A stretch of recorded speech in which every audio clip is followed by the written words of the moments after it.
Bienvenue à nos amis de la Voix des Grands Lacs et bonjour à tous les fidèles téléspectateurs. Comme vous le voyez, je suis avec le professeur Fabien Tishahayo, que vous commencez à connaître. La semaine dernière, ou il y a 10 jours, nous avons eu une très belle émission sur le génocide du Burundi. Et Bonjour tout le monde. aujourd'hui, nous allons reprendre donc la deuxième tranche de cette émission. Je commence par saluer mon frère, professeur Fabien Tishahayo. Bonjour, prof. Bonjour, ambassadeur Ndajiman. Vous allez bien là-bas? Oui, on va très bien. Il est 10 heures ici. Il Ah, fait pas beau, mais on ne s'en formalise pas. c'est pas nous qui décidons du climat et Ouais. du météo, hein. Et puis Mais de toute façon, si ça ça change. pouvait être Donc, mieux, évidemment, on en serait tous ravis. absolument. Ouais. Alors, comme je viens de l'annoncer, on va parler du Burundi. Ouais. Aujourd'hui, nous verrons ensemble qui est compétent pour reconnaître un génocide de manière générale, mais aussi, si nous ramenons cela au Burundi, qui ou de qui attendons-nous ou attendez-vous la reconnaissance de ce génocide de 1972, surtout lorsqu'on sait que la Commission Vérité et Réconciliation a déjà fait son travail, elle a reconnu, et le Congrès, c'est-à-dire Assemblée et Sénat, ont déjà reconnu ça.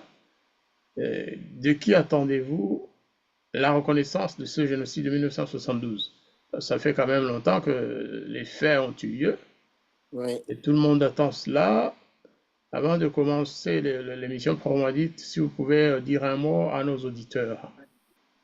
Oui, je vais aller je vais, enfin, disons, je vais travailler de façon beaucoup plus systématique et méthodique. C'est-à-dire que je vais d'abord donner la définition du génocide et présenter les différentes étapes qui sont requises pour la reconnaissance des génocides.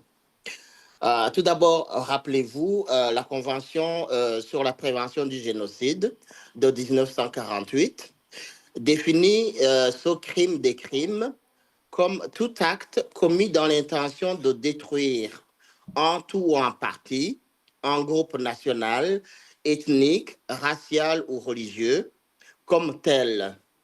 Alors, la définition précise les actes constitutifs du génocide, notamment le meurtre, l'atteinte grave à l'intégrité physique et psychique, la soumission à des conditions d'existence de nature à entraîner la destruction totale ou partielle du groupe.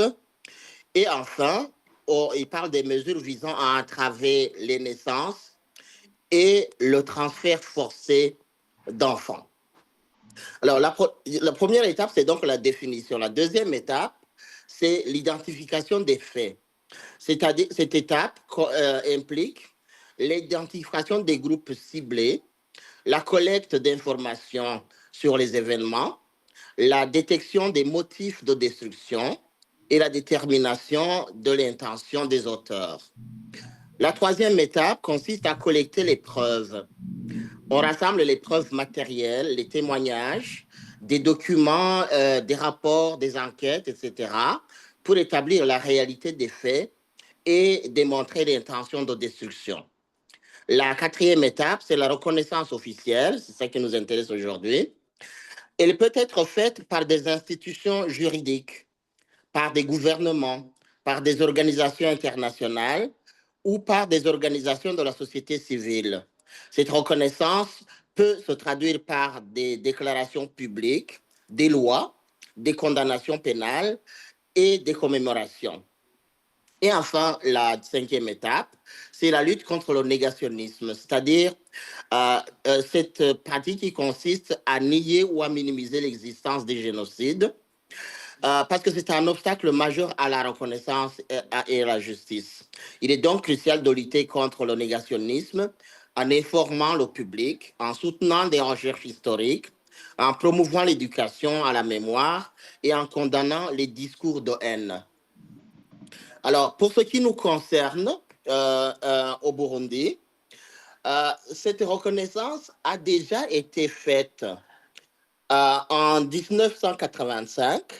Le rapporteur spécial des Nations Unies sur la prévention des génocides William Whitaker, a écrit, je cite, attendez que je trouve, euh, l'aberration nazie n'est malheureusement pas le seul cas de génocide au XXe siècle.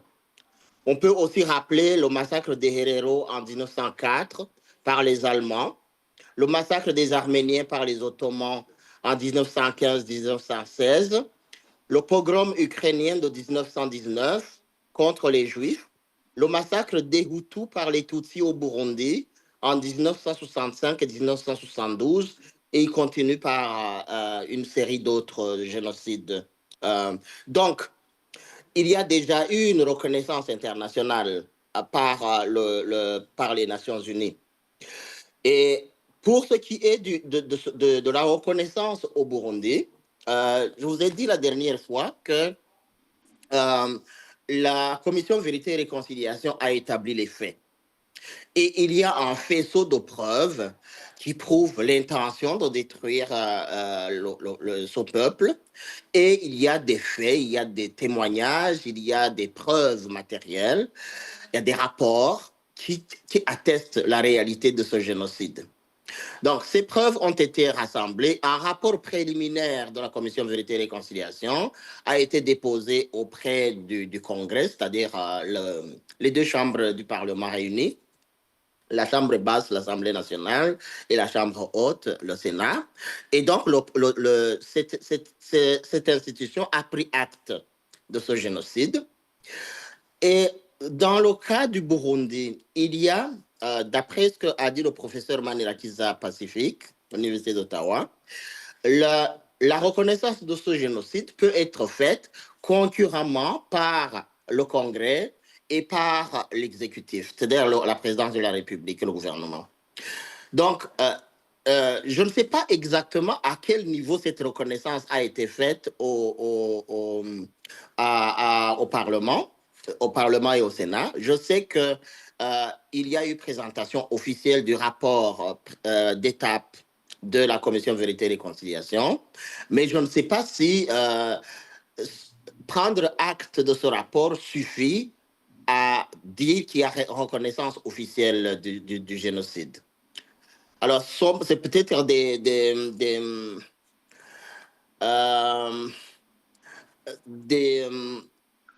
j'allais dire des arguments, c'est peut-être des détails juridiques que je ne maîtrise pas pour pouvoir dire. Je ne sais pas si prendre acte du rapport vaut reconnaissance. C'est ça que je veux dire en fait. Non, en réalité, c'est juste une prise d'acte, hein, mais ce n'est Ouais, pas une reconnaissance formelle. parfait, parfait.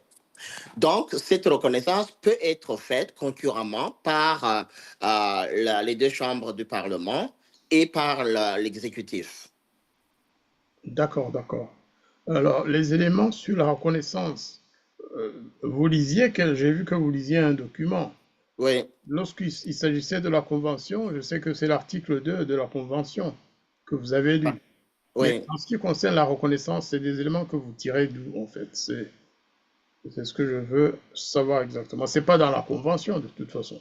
Non, non, ce n'est pas dans la Convention. En fait, la Convention précise que cette reconnaissance peut être faite par les gouvernements, par des organisations internationales, par des cours et tribunaux et par la société civile. Donc, il y a toute une série d'acteurs qui peuvent reconnaître officiellement ce génocide. Mais le problème, c'est à partir cette reconnaissance, une fois faite, comment est-ce qu'elle sort ses effets? C'est-à-dire concrètement comment cela se traduit. Ça devrait se traduire par des procès, ça devrait se traduire par des commémorations, ça devrait se traduire par des lois, notamment des lois criminalisant la négation du génocide. Et donc, même si le rapport Whitaker a reconnu ce génocide, sur le terrain au Burundi, je ne vois pas concrètement ce qui a été fait pour que cette reconnaissance se traduise dans les faits pour les victimes. D'accord. Et est-ce que vous vous êtes servi aussi de l'exemple, vous en avez parlé d'ailleurs tout à l'heure, vous l'avez cité en tout cas, Le Ouais. génocide arménien, comment cela s'est-il passé? Parce que ce sont les victimes qui ont lancé le processus de reconnaissance. Un Ce peu sont les comme pour victimes. le Burundi, l'association des enfants ou des orphelins du génocide. Est-ce Oui. que- Je pense que c'est une reconnaissance. Ça a été fait par le gouvernement français pour le cas du génocide arménien. Je ne me rappelle plus de la date de cette reconnaissance. Et pour le moment, je pense que oui, il y a un travail qui a été fait au Burundi par la Commission Vérité et Réconciliation, mais il y a des pressions politiques qui doivent être menées pour que le gouvernement les deux chambres du Parlement reconnaissent officiellement ce génocide. Et donc traduisent dans les faits cette reconnaissance, notamment par des lois, notamment par des procès, notamment par la rétrocession des biens spoliés et toute une série d'actes visant à reconnaître les victimes et éventuellement indemniser les victimes. Alors, je ne vois pas la nécessité de passer par toutes ces voies. Du moment qu'on dit aussi que les organisations, les associations peuvent reconnaître un génocide. Surtout si Oui, c'est mais des organisations. il faudrait pour cela que le gouvernement puisse acter cette reconnaissance et la traduire dans les faits. Que je parle par exemple de procès. Il y a encore des acteurs de ce génocide qui Mhm. sont vivants. Mais non seulement j'ai appris que beaucoup n'ont pas été auditionnés par la commission Vérité et Réconciliation, mais encore, il y en a beaucoup qui sont passés de l'autre côté de la vie, qui sont décédés.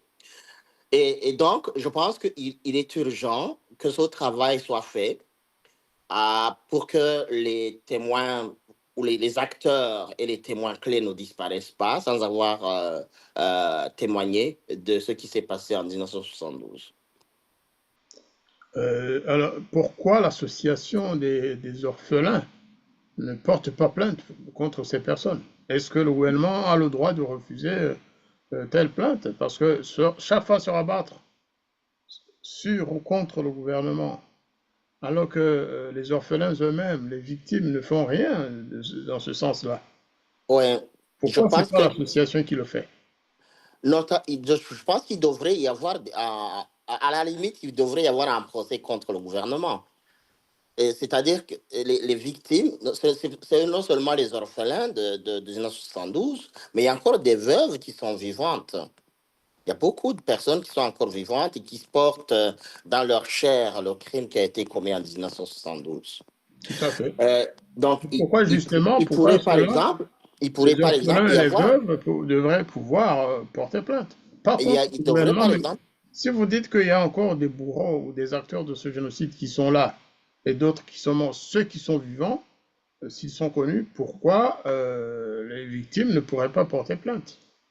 je pense qu'il faudrait qu'à un certain moment, les gens s'acheminent vers cette option. Parce que il y a des possibilités, par exemple, de porter plainte dans la cour des Grands Lacs, qui siège à Arusha. Et donc, au tribunal des Grands Lacs, qui siège à Arusha, je parle enfin, de East African Community, qui siège à Arusha. Je pense qu'il y a moyen que les victimes de ce génocide portent plainte auprès de cette cour-là pour amener le gouvernement à agir dans ce sens, quoi. Et nous sommes en train de réfléchir ensemble. Moi, je me dis, le Burundi est un pays souverain qui a des cours et tribunaux. Euh, à moins qu'il ne soit dit expressément que pour ce genre de crime, les tribunaux nationaux ne peuvent pas le connaître. Mais pourquoi les victimes ne pourraient pas porter plainte devant les cours et tribunaux du Burundi? Oui, justement, le professeur Manirakis a spécifié, a précisé ça. Et on peut porter plainte auprès des cours et tribunaux du Burundi contre les bourreaux de 1972. Et c'est une option que les victimes devraient envisager très sérieusement. Plutôt que de politiser l'affaire. Parce que demander au gouvernement de s'en mêler, de porter plainte, d'arrêter, on n'arrête pas comme ça. Il faut d'abord qu'il y ait un plaignant. Ou alors, si c'est euh, quelqu'un qui, de notoriété publique, est vraiment connu pour avoir participé ou perpétré ce génocide, Et même, d'ailleurs, il ne faut pas nécessairement que ce soit un génocide. À supposer même que quelqu'un ait perdu sa famille, Oui. papa, maman, frère et sœur, c'est déjà quelque chose de grave. Mais si vous connaissez celui qui l'a fait, le responsable, ben vous portez plainte au Burundi parce que j'ai l'impression qu'il y a un échange qui n'est pas tout à fait serein ni sain entre les victimes et le gouvernement. On rejette la balle au gouvernement. Et le drame, c'est que parmi les dirigeants actuels, il y a des orphelins de 72. Tout à fait. Et le professeur Manirakiza a souligné que le code pénal du Burundi comporte des dispositions qui pourraient bien s'appliquer au bourreau de 1972. Seulement, je pense que je soulignais récemment les pesanteurs qui sont reliées au complexe, au syndrome de Stockholm.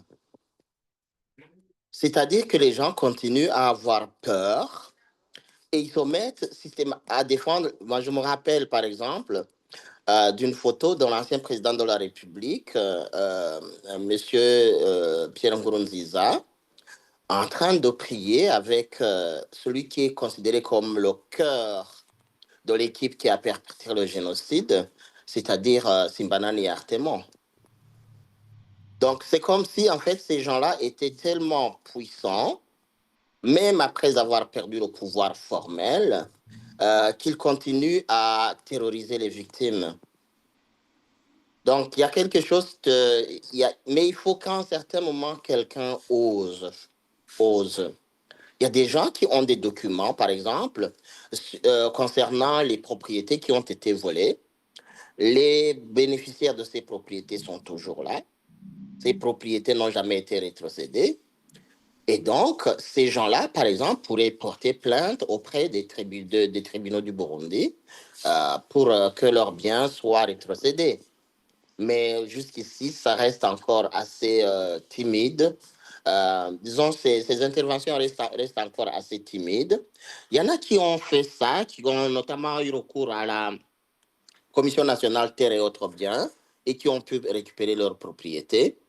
Mais dans l'ensemble, cette rétrocession n'a pas encore été faite. Et pourtant, il existe des listes bien établies et il existe des documents qui prouvent que les autorités de l'époque signaient des formulaires qui permettaient aux bourreaux de récupérer les biens des personnes qu'ils venaient d'assassiner. Légèrement avant 72, il y a eu un recensement. Dans ce recensement, euh, on précisait les biens des personnes. On parlait, bah, vous avez une voiture, vous avez une propriété, 2 propriétés, 3 propriétés. Et ces gens-là ont été, donc autrement dit, les gens qui tuaient des Hutus savaient exactement quels sont les biens que ces gens-là possédaient. Et donc, ils mettaient la main dessus. Donc, on a des informations, on a des documents. On a un document qui a été signé par une autorité qui permettait justement ces spoliations. Mais les faits sont là. Les faits sont là. Mais la machine judiciaire est lente à s'activer parce que les victimes sont encore terrorisées. Alors, vous avez, en lisant l'extrait du rapport de monsieur, comment il s'appelle encore, Whitaker, William monsieur Whitaker. Whitaker, qui a Ouais, parlé d'un génocide commis contre les Hutus par les Tutsis. exactement, Que oui. pensez-vous de cette formulation? Ah ben, c'était un gouvernement touché. Donc, ce n'est pas Mais un ne génocide qui a été représentez pas commis nécessairement par les Tutsis. l'ensemble des Tutsis, mais Oui. c'est un gouvernement, c'était un massacre, c'était un génocide qui a été commis par un gouvernement Tutsi.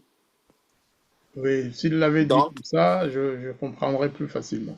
oui, oui, absolument, oui. Tout à fait, tout à fait. Donc, c'est peut-être même une erreur de rédaction dans les rapports. Vous savez, parfois on écrit et puis on se rend compte après qu'on a trop globalisé, qu'on a généralisé. Parce Oui, oui, qu'il y a, absolument, il y je a des comprends. Tutsis qui reconnaissent ce génocide. Il y a des Tutsis qui reconnaissent ce génocide, il y a des Tutsis qui ont sauvé des vies pendant ce génocide, il y a des Tutsis qui se sont activés pour éviter des crimes de masse. Il y a des prêtres, il y a des religieux, par exemple, qui sont activés, qui ont sauvé des vies. Donc, on ne peut pas dire que ce sont les Tutsis qui ont commis ce génocide, mais c'est un gouvernement Tutsi qui a commis ce génocide. C'est Tout à fait. différent. Ouais. Un gouvernement, oui, c'est ça, majoritairement Tutsi, d'autant que les Hutus qui étaient membres de ce gouvernement ont été éliminés dès le départ. Exactement, oui. Tout à fait. Alors, je vais vous passer une vidéo de quelqu'un que vous connaissez sans doute, hein. Je le connais aussi, c'est un Tutsi burundais. Aujourd'hui, il est dans l'activisme anti-gouvernemental. Et je suppose que ce qu'il a dit à l'époque, il y croit encore. Je vais vous passer cela. Merci. Vous direz à nos auditeurs qui il peut être. Est-ce que vous voyez l'image? Oui, je vois bien, oui. On va le faire parler, on va le laisser parler. Oui. Ce n'est pas long, c'est 2-3 minutes, hein. Mais ça donne une indication quand même de ce que ça peut représenter dans l'opinion publique, hier comme aujourd'hui. Est-ce qu'aujourd'hui, si vous posez la même question, il répondrait de la même façon? Ça, c'est là que je crains, moi, le mélange entre le politique et le droit. Oui, oui, Le droit et la vérité, en fait. oui. Alors, on va l'écouter. uyu munsi muri MSD ni umunsi w'agahinda, Si vous pouvez ni traduire. umunsi w'intuntu, Aujourd'hui, pour le MSD, ni c'est umunsi une journée kandi de chagrin, une journée de peine. Le MSD, c'est quoi en l'occurrence? Mais le MSD, c'est un parti politique, mouvement pour la solidarité et le développement. Et c'était un mouvement dirigé justement par cette personne, Alexis Ndrodije. Et malheureusement, cet homme s'est exilé à la suite de toutes les vicissitudes de la vie politique burundaise. Et il est maintenant très actif justement dans le militantisme anti-gouvernement, comme vous l'avez si bien dit. Si je ne me trompe, il doit avoir des atomes crochus avec le Red Tabara. J'ai entendu dire ça, mais je n'ai pas de preuves. Ce n'est pas grave, en tout cas, c'est un Tutsi Ouais. qui a quitté le Burundi pour des raisons politiques, mais entendons ce qu'il dit, ce que le MSD, son parti, pense. twovuga yuko ari intandaro, intango y'amabi y'ubwicanyi bwose bwagiye burakurikirana mu Burundi. Donc il dit que rero uyu munsi il dit que en fait ce crime est au fondement de tous les malheurs que le Burundi a connus dans son histoire, 88, 93, donc tout part de 1972. Voilà. Je crois qu'il y a un petit élément peut-être qu'on a loupé, où il parle justement de 72. On va réécouter ce tronçon. 93. Rero uyu munsi ni umunsi wo kwibaza mbega barya barundi bishe ubutunzi bari kuvyarira Uburundi bwari kungana gute, agahombo twabuze ko benshi bari incabwenge benshi. Alors il dit c'est une journée où nous devrions réfléchir profondément aux conséquences de ce génocide sur notre vie actuelle.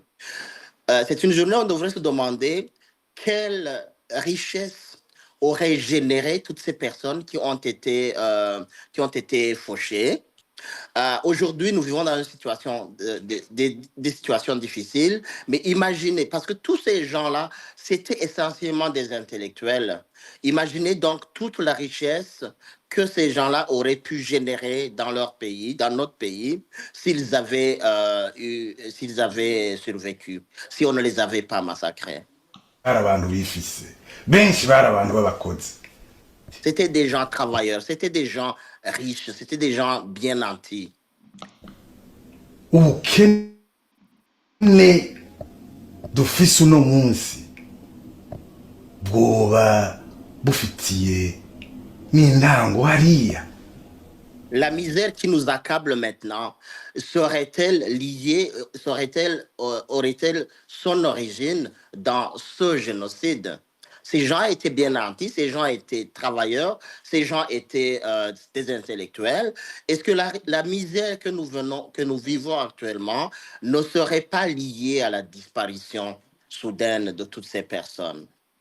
Ok, benshi iyo bariko barabisigura babwira bati abansi b'igihugu bo mu bwoko bw'abahutu barateye mu majepfo y'igihugu bica abatutsi, hanyuma ubutegetsi w'ico gihe burivuna. Ndushobora Donc, kwivuna abanyagihugu bawe batekanye? la plupart des gens, quand ils expliquent sur la situation, ils disent qu'il y a eu une attaque des Hutus au sud du pays et le gouvernement s'est défendu. Mais comment peut-on dire qu'un gouvernement se défend quand il tourne les armes contre une population pacifique, contre une population qui n'est pas intervenue pour soutenir les rebelles? Contre sa propre population. Contre sa propre population. Tout à fait. Nkubahora ubwoko bafise basangiye n'abicanyi baje kwica abandi banyagihugu bawe, ahubwo batabarira rimwe bose hamwe. Donc, on ne peut pas massacrer des gens sous prétexte qu'ils sont de la même ethnie que le groupe qui a attaqué. Il faut plutôt secourir toutes les populations ensemble contre cette attaque.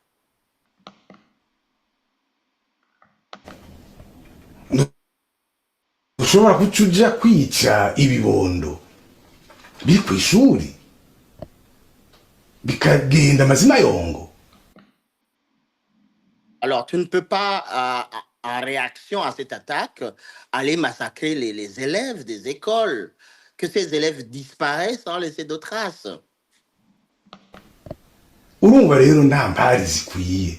Ivyo twese tubona, ivyo twebwe aho duhagaze muri MSD, nuko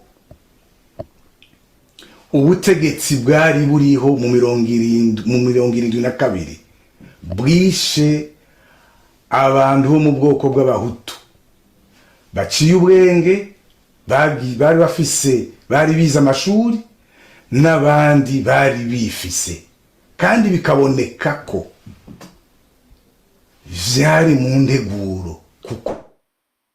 Alors, pour moi, l'OMSD, notre position est claire. Le gouvernement en poste à l'époque, le gouvernement aux affaires à l'époque, a commis un génocide contre les Hutus, contre les intellectuels Hutus, contre les Hutus nantis.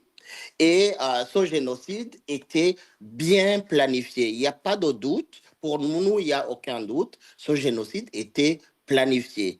Il est clair que ce génocide était planifié. Ko barabarondera ku mpapuro, barabarondera baba bazi, no kuvuga yuko vyari biteguwe. Ikindi ca gatatu nuko vyaboneka yuko ils les connaissaient, ils avaient des listes. Donc, nous avons la certitude que c'était planifié.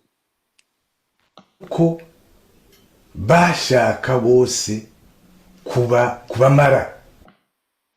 Donc, il est clair qu'ils voulaient les exterminer tous. Très important cette précision qu'il donne. Hein? Ouais. Kubica bose bakabamara. Donc, oui?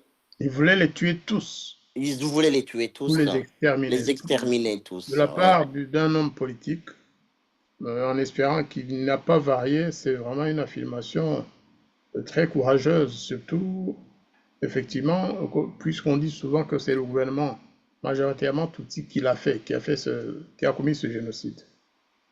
Absolument. Donc, c'est un gouvernement, c'était pas un gouvernement majoritairement Tutsi, c'était un gouvernement Tutsi. D'accord. Il n'y avait pas un seul Hutu dans l'équipe qui a commis ce génocide. Les Tutsis qui étaient membres avant le début du génocide ont été exécutés par le pouvoir. Exactement, ouais. ivyo bita extermination. Ku bwacu muri MSD biraboneka neza yuko ibimenyetso vy'ihonyabwoko bihari, ariko rero si twebwe biraba kugira ngo tuvuge ko buriya bwicanyi ari ubwicanyi bw'ihonyabwoko. Donc, pour nous, tous les éléments sont là pour qualifier ce crime de génocide. Seulement, il ne nous revient pas de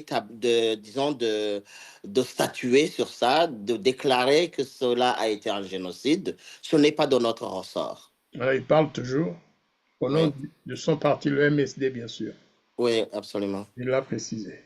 Oui.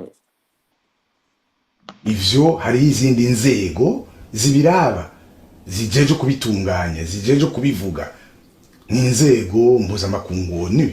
Ivyo rero nukurindira nibo bo bazobivuga.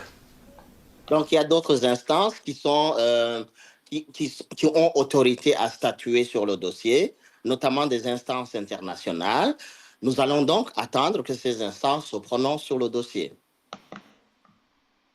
Twebwe aho duhagaze nuko gusa buriya bwicanyi ari ice. Donc, notre position à nous, au sein du parti, c'est que ce crime a été une abomination, que le génocide a été une abomination. Donc, en fait, il dit bien les choses. Maintenant, remettre ça au calendrier grec ou onusienne, c'est autre chose. Oui, non, parce qu'il a précisé que ce n'est pas de son ressort de statuer sur les faits. Il a juste reconnu les faits. Il a donné la position de son parti et il reconnaît que tous les éléments pour qualifier un génocide sont là. Tout à fait. Et la dernière fois, d'ailleurs, dans notre émission, nous avions, je pense, évoqué une autre vidéo où un dignitaire Tutsi avait fait la même déclaration. Absolument, oui. Sauf que celui-ci, il est vraiment de l'opposition, opposition. Il est de l'opposition en exil. Ouais. Quand il a dit ça, il n'était peut-être pas encore en exil, mais pour moi, c'est une vidéo qui a une histoire quand même. Absolument. Donc, j'ose imaginer qu'il ne s'est pas dédié et qu'il continue à reconnaître qu'il y a eu un génocide en 1972 au Burundi. Parce qu'il ne faudrait pas que les circonstances politiques actuelles, le contexte politique actuel lui fasse renier ce qu'il a affirmé avec autant de conviction. Merci, professeur. Alors, on ne va pas tourner autour de cette question 1000 fois. Oui. L'objectif, c'était surtout ça, de dire qui a autorité ou compétence pour reconnaître un génocide de manière générale, et au Burundi en particulier, de qui attend-on la reconnaissance du génocide de 1972 contre les Bahutus, contre les Hutus. Parfait. Mais j'imagine aussi que les instances internationales, il y a eu déjà un début de reconnaissance, mais j'imagine que les instances internationales ne pourraient pas déclarer officiellement qu'il y a eu un génocide à la suite du rapport Whitaker sans que le gouvernement actuel fasse un pas lui-même pour une reconnaissance au niveau national. Mais il reste qu'un crime contre l'humanité concerne tous les humains, l'humanité tout entière, et donc même si le gouvernement du Burundi ne le fait pas, l'humanité tout entière peut assumer ce geste de reconnaissance du génocide à travers les instances internationales. Bien évidemment, comme le gouvernement du Burundi qui représente le Burundi comme pays, nation, en tout cas devant les instances des Nations Unies, c'est le gouvernement qui est le correspondant naturel Ouais, ouais. au niveau de l'ONU et des autres institutions internationales. Maintenant, pour le cas des Arméniens, par exemple, ce sont les victimes qui ont fait le boulot, qui ont fait le travail euh, de, de, de plaidoyer, Absolument. qui ont Ouais, finalement ouais. convaincu les gouvernements, mais tout le monde n'a pas la même chance que les Arméniens. Si c'est une chance de parler de la mort de ses parents, Ouais. Mais je pense que même l'Holocauste n'aurait pas été reconnu s'il n'y avait pas eu l'activisme des victimes, donc le plaidoyer des victimes, d'où la question cruciale de la mémoire. Maintenir la mémoire du génocide pour que nul n'oublie ce qui s'est passé au Burundi en 1972. alors l'émission d'aujourd'hui ne sera pas longue. Si vous avez des recommandations à faire, professeur, qu'est-ce que vous feriez comme recommandation à l'égard des victimes, à l'égard du gouvernement, à l'égard du peuple burundais en général, à l'égard des Nations Unies, bien sûr, et de tous ceux qui sont concernés par cette question? Comme ça fait Je partie pense, du package. je pense que, je pense que la première recommandation serait d'abord une recommandation aux victimes. Il faut que le plaidoyer soit plus organisé, plus structuré, que des stratégies soient élaborées pour qu'on n'aille pas dans toutes les directions. Qu'on définisse par exemple des cibles de la communication, à la fois sur le plan national et sur le plan international, et que donc cette pression continue. Et la deuxième chose qu'il faut, la deuxième recommandation qu'il faudrait que je venais faire, c'est que il ne faut pas que les victimes soient découragées par l'attitude du gouvernement dans leur lutte pour la reconnaissance du génocide. Parce qu'il y a des gens qui sont complètement démotivés et qui se disent, nous avons un gouvernement qui est capable de statuer sur ce génocide et donc de de mener le combat sur le front de la justice pour les victimes. Et ce gouvernement ne fait rien. Et donc les gens se disent, à quoi bon continuer à se battre quand le gouvernement lui-même, qui comprend des orphelins de 1972, ne fait rien. Alors, le deuxième acteur auquel j'aimerais faire formuler une recommandation, c'est le gouvernement lui-même et évidemment le Parlement. Le gouvernement et le Parlement doivent assumer leurs responsabilités historiques. C'est le moment où jamais que ce génocide soit reconnu. Parce que si jamais le gouvernement ne le fait pas, il va refiler la patate chaude aux gouvernements qui vont venir. Donc, tant que cette reconnaissance n'interviendra pas, il y aura toujours un plaidoyer, il y aura toujours des luttes pour cette reconnaissance. Donc, le gouvernement ne peut pas se défiler en disant, oh, peut-être d'autres après vont le reconnaître. Non, c'est sa responsabilité de le faire. Et je pense qu'il y a un momentum inédit maintenant pour cette reconnaissance. Alors, le troisième acteur, évidemment, auquel j'aimerais adresser une recommandation, c'est la communauté internationale, les instances internationales.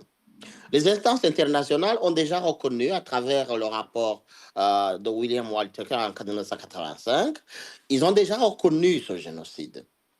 Et donc, ce qu'il faudrait, c'est nourrir encore plus le débat, apporter des preuves supplémentaires pour que cette reconnaissance implicite qui a été faite par le rapporteur spécial des Nations Unies sur les génocides, pour que cette reconnaissance soit euh, beaucoup plus effective, beaucoup plus concrète, et donc que cette reconnaissance puisse sortir ses effets sur le plan national, mais aussi sur le plan international. Je parle par exemple ici des lois contre le négationnisme. Alors, il y a des lois contre le négationnisme du génocide de Tutsi par exemple, qui ont des effets dans, dans, dans l'espace européen, dans l'espace juridique européen. Il y a les lois contre la négation du génocide des Juifs existent, ont été votées dans beaucoup de pays et sont d'application en dehors de l'État d'Israël. Donc, il est grand temps que nous aussi, le génocide Hutu soit reconnu et qu'il y ait des lois qui criminalisent la négation de ce génocide. Ce qu'on voit ce qu'on voit, ce qu'on entend dans les réseaux sociaux maintenant, il y a une série d'agitateurs qui grenouillent pour que ce génocide soit minimisé ou nié. Il faudrait que les lois, qu'il y ait des lois, à la suite de la reconnaissance officielle, des lois qui criminalisent ce genre de négationnisme. Est-ce que le Burundi peut, par exemple, édicter ces lois? Évidemment, si le gouvernement ne les reconnaît pas, ce serait difficile. En revanche, comme les deux chambres l'ont déjà reconnu, est-ce que des députés ne pourraient pas prendre une initiative pour mettre en place justement une loi? Ce n'est pas le gouvernement qui va décider en dernier lieu. Non, je pense que c'est le législatif qui soumet les lois et qui vote les lois. Et juste, juste un exemple qui est vraiment parlant. Euh, le génocide a eu lieu en 72, donc ça fait 53 ans maintenant. 54, oui, 53 ans. Et il n'y a pas eu une seule commémoration du 29 avril au Burundi. Il n'y a pas eu de débat, il n'y a pas eu d'interview à la télévision, il y a rien, rien. Ça veut dire que c'est un peuple qui, je ne sais pas, on dirait qu'on lui a enlevé sa mémoire. On dirait qu'on l'a lobotomisé en fait. Tout le monde vit les conséquences de 72, mais silence radio le 29 avril. Est-ce que ce n'est peut-être pas parce qu'il y a eu aussi des crimes dans l'autre sens, contre des Tutsis à d'autres époques, et que les gens Cela ne minimise en rien le génocide de 72. Mais les gens ne pensent pas comme ça. Vous, c'est parce que vous êtes un intellectuel qui raisonne jusqu'au bout, et les autres disent, oh, tout le monde a souffert, on va penser à l'avenir seulement. Et on tombe dans le syndrome de Stockholm, justement, comme ouais. Ouais, ça, non, on ne peut pas bâtir sur des immondices. On ne peut pas bâtir un bâtiment solide sur des immondices. C'est là que le rôle des intellectuels est important. Il faut Oui, beaucoup de pédagogie pour expliquer ça. Il faut des conférences, il faut des réunions, il faut parler aux gens, il faut utiliser les médias nationaux. Si cela est... mais comme je vous le disais l'autre jour, le bourreau tue toujours deux fois. La deuxième fois, c'est par le silence. C'est une citation dans Survivants du génocide juif, Elie Wiesel. En fait, le criminel, celui qui commet le génocide, va s'arranger pour organiser un blackout total sur le génocide, que personne n'en parle. Et donc, je pense qu'on vit ça, nous aussi. On vit ça, nous aussi. Alors, même morts, certains qui ont commis le génocide continuent à nous imposer le silence, outre-tombe. Donc, il y a quelque chose de... un exemple concret. L'Église catholique a perdu beaucoup de personnes, des sœurs, des frères, des prêtres, et n'a jamais organisé de cérémonie pour rappeler la mémoire de ses victimes. C'est maintenant qu'on commence, par exemple, à parler d'une personne comme Michel Kayoya. Mais pendant longtemps, l'Église elle-même s'est tue dans toutes les langues. Donc, c'est dire, en fait, la tragédie. C'est une double tragédie. Parce que le silence imposé est une deuxième tragédie. C'est un deuxième génocide. Le silence.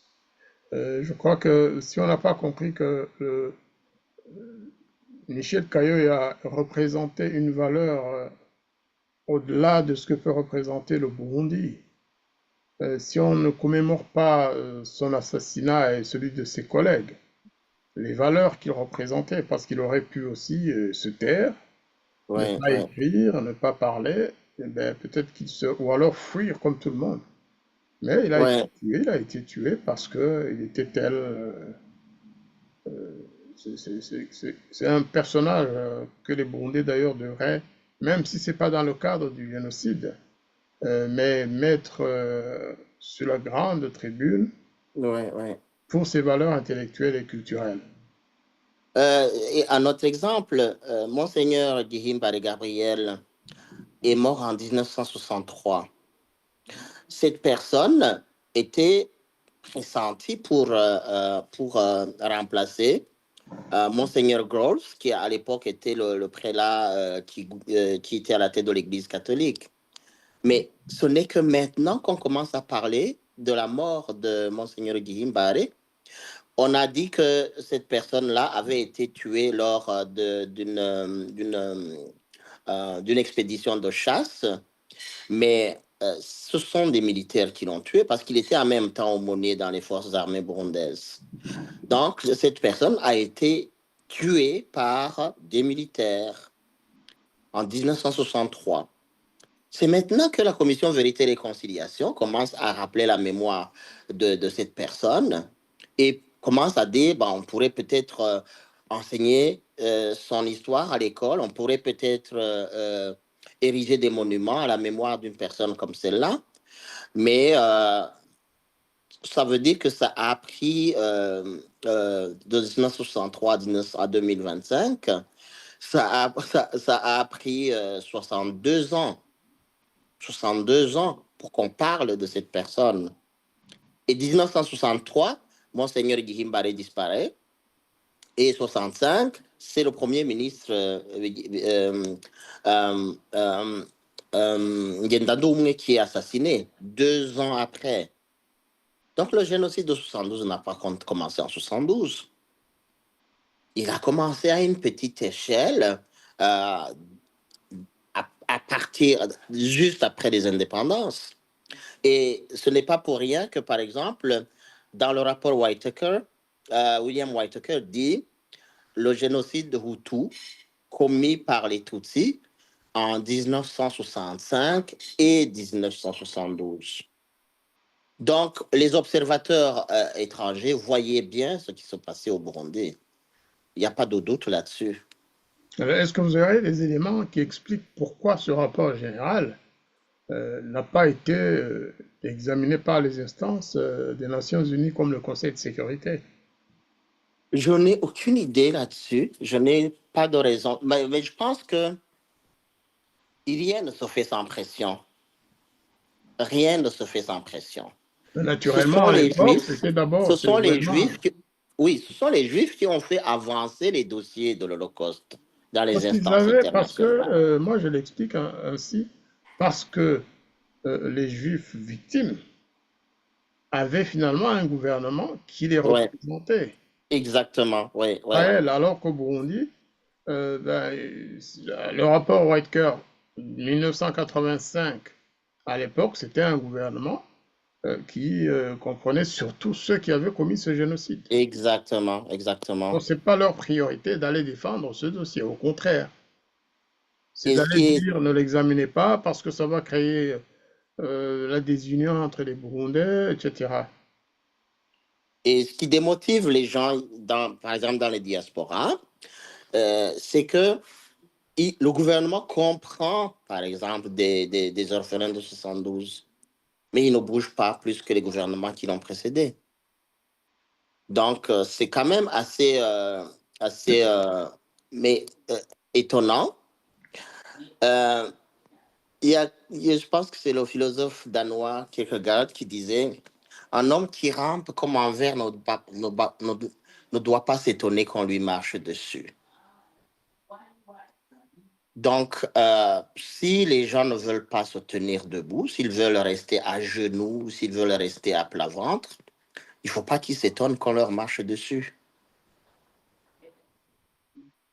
Alors, bien Donc, naturellement, les deux gouvernements ne le font pas pour les mêmes raisons, parce que les anciens, c'est parce que pour beaucoup, prenons l'exemple de Buyoya, Bagaza, de leur temps, c'était les successeurs de Michombero en fait. Oui, mais ils étaient vivants aussi en 72. Tout à fait. Ils Donc, ont joué des rôles pas en seulement, 72. ils avaient participé. C'est ce que je veux dire. Exactement. Alors que ceux d'aujourd'hui, dans le gouvernement actuel, il y a des orphelins du génocide de 72, mais il y a Ouais. aussi, après 2000, avec le gouvernement consensuel, les choses ont changé. Il faut faire attention pour ne pas gêner l'autre groupe, pour ne pas... ouais, c'est... Moi, je pense que la stratégie consisterait justement à dissocier les criminels de 72 des, des acteurs politiques actuels. Est-ce qu'ils étaient, vivants à l'époque? Je ne pense pas. Est-ce qu'ils assument le crime tel qu'il a été commis? Je me demande. Si oui, alors dans ce cas, ils seraient jugés comme les autres. Sinon, il faudrait donc qu'ils acceptent que la parole se libère sur les acteurs de 72, qui sont des individus, je le précise. La culpabilité n'est ni collective ni génétique. C'est-à-dire qu'un criminel ne lègue pas, ne transmet pas à ses descendants le crime qu'il a commis. Même si certains bénéficient des biens qui ont été spoliés, ils ne sont pas responsables de cette spoliation. Politiquement, ils ne sont pas, juridiquement, ils ne sont pas responsables de cette spoliation. Donc, il faudrait qu'à un certain moment, la parole sur ce crime dissocie l'ethnie dans son ensemble de l'ethnie des perpétrateurs du génocide. Ça, c'est dans le monde idéal, bien sûr. Ouais. Mais c'est toujours très difficile, surtout si vous regardez, j'entends souvent nos amis de l'association des victimes qui s'adressent surtout et qui reprochent le fait de ne pas porter l'affaire devant l'ONU. Ils reprochent ça au président de la République, comme s'il était seul à pouvoir décider, comme si on était dans une dictature où il n'y a pas de consensus. Il peut, un matin, seul, dire, à partir d'aujourd'hui, il y a eu un génocide dans son monde. Est-ce que ça aurait de la valeur, d'ailleurs? Oui, mais je pense qu'il faut du courage politique. Il faut du courage politique. Et si on continue à tergiverser, à louvoyer, l'histoire jugera. L'histoire jugera. Et très sévèrement. On va conclure sur cette dernière phrase. L'histoire jugera, et c'est cette phrase qu'on veut que le gouvernement s'intéresse à. L'histoire jugera, pour que ceux qui sont au pouvoir aujourd'hui ne soient pas jugés par l'histoire pour n'avoir pas agi en faveur des Exactement. victimes et en faveur de la vérité historique sur le génocide du Burundi de 1972. Parfait. Merci beaucoup. Merci, professeur, et nous continuerons peut-être la semaine prochaine. On trouvera un autre élément, un aspect plus actuel peut-être, si vous êtes Ouais. d'accord, l'actualité du Burundi, parce qu'il y a beaucoup de choses à dire, sans prendre mais juste des analyses. Parfait. Ouais. Voilà. Je vous remercie beaucoup et à très bientôt. C'est moi qui vous remercie. Merci. Bye bye. Bye bye.